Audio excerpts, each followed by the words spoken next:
குடியரசுத் தலைவராக இருக்கிற சாகிர் ஹுசேனுக்கு அந்த இடத்த கொண்டு போய் காட்டுறாரு. எது பிச்சாவரம் கடை அந்த காட்டுறாரு பேரஞ்சு அண்ணா. அப்போ அவரே வியக்கிறாராம், இது ஏன் சுற்றுலாத்தலமாக ஆக்கக்கூடாது.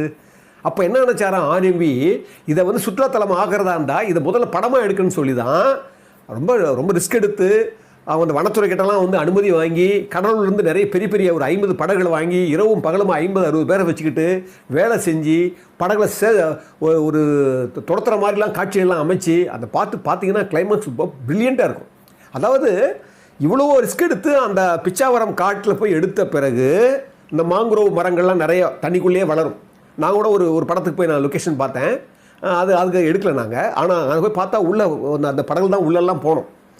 பார்த்தீங்கன்னா உள்ளே போய் அவ்வளோ கஷ்டப்பட்டு எடுத்த அந்த பார்த்து அதே ஆர்வி என்ன பண்ணுறாரு, அந்த இதயக்கனியை வந்து படத்தில் ஷூட் பண்ண பிறகு அவர் பாருங்கள் பின்னால் அவர் அமைச்சராகி சுற்றுலாத்துறை அமைச்சராகி அந்த சுற்றுலாத்துறை